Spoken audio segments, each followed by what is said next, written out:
बावहरदों।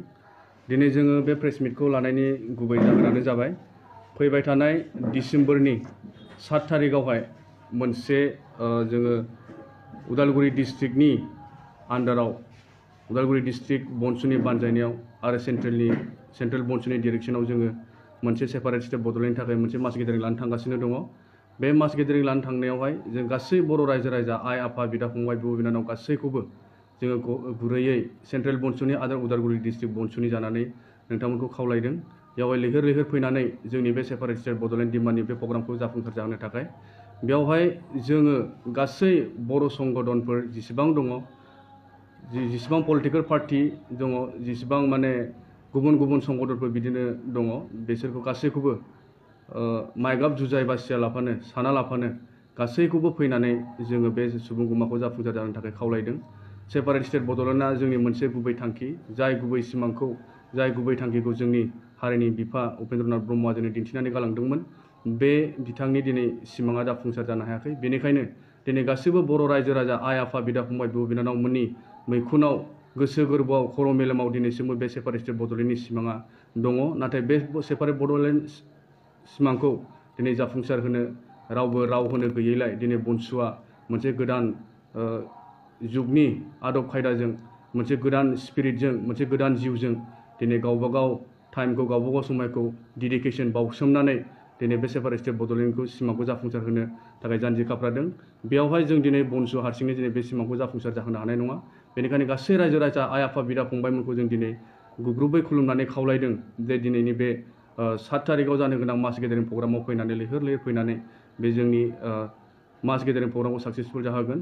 बेवहाय जों गासै संगठननि बर' संगठन गासैबो जोङो रावखौबो जोङो बासियाखै, गासैनोबो जों इनभिटेसन हरदों। बेजों लोगोसे दिनै ससियेल मिडियानि जुगिदियै जाय गामिफ्राव जाय जायगाफ्राव जोङो सफैनो हायाखै बे जायगानि सुबुंफोरखौ जोङो फैनानै दिनै बे सुबुं गमाखौ जाफुंसार जानो थाखाय जों खावलायदों।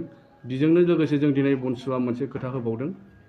जोङो थांनाय समफ्रावबो गोबां बिब्दिनो जोङो बोसोरसे जायाखैब्लाबो गोबां दुखु सुखुनि गेजेरजों जोङो दिनै सेपारेट स्टेट बड'लेण्ड मुभमेन्टखौ जागायजेनदोंमोन। जोङो फार्स्ट जोङो क'क्राझार गभर्नमेन्ट कलेजनि फिल्डआवहाय जोङो गिबि खेबनि थाखाय क'क्राझार डिस्ट्रिक्टनि बिथां DCनो जोङो फार्स्ट सेपारेट स्टेट बड'लेण्डनि थाखाय मेम'रेन्डाम गथायदोंमोन। बिनिनो उनावनो जोङो दिल्लीयाव थांनानै जोङो मेम'रेन्डाम गथायहैदों आरो बियो खोब गोग्गाथावनि बाथ्रा, बियो मोनसे साक्सेसफुल जाबोदों। जाय मेम'रेन्डामखौ जोङो गथायनायाव सेन्ट्रेल मिनिस्टार बिथां रामदास आथवालेया जोंनो मोनसे पजिटिभ खोथा होदों आरो बे खोथाखौ लानानैनो जोङो दिनै BoNSUआ उत्साह मोनखांनानै बर' रायजोफोरनि हेफाजाबाव दिनै जोङो बे बड'लेण्डखौ जोङो सेपारेट स्टेट बड'लेण्ड डिमान्डनि इस्युखौ जोङो दिनै लांबाय थादों, आखायाव लादों आरो जोङो मोनथिगौदि फैबाय थानाय आफ्टार 2024 इन्डियान सरकारा भारत सरकारा गोदानै माखासे गुबुन स्टेटफोर सोरजिनो नागिरदों, जाय स्टेटखौ बिथांमोना 50सिम प्लास खालामनो नागिरदों। 50टा स्टेट इन्डियायावहाय बिथांमोना सोरजिनो नागिरदों। बे सोरजिनो नागिरनायावनो दिनै मोनसे बड'लेण्ड सेपारेट स्टेट बड'लेण्डनि इस्युखौबो जों सोफानो हायो नामा बेखौ जोङो नारा नाथा नाजागासिनो दङ। बेवहाय जोंहा गोबां दुखु खस्थ' सहायनांदों, थेवब्लाबो जोङो रायजोफोरनि अननायाव रायजोफोरनि अनसायनायाव दिनै जोङो जेननानै थायाखै। गोबां रायजो राजाफ्रानो जोंनो हेफाजाब मदद होदों आरो जोङो दिनै BoNSU जानानै BoNSUनि मावख'गिरि बिथांमोना सुबुंमोना दिनै गावबागाव टाइमखौहाय ओरैनो थास्लायस्लाय ओरैनो माने वेस्ट खालामाजासे जा एसे हायो बेवहाय जोङो फुल 100% डेडिकेसन होनानै दिनै जों गोबां 25 लाखनिख्रुइ बांसिन बर' रायजो राजाफोरनि आसाखौ सिमांखौ दिनै जाफुंसार जाहोनो नागिरदों।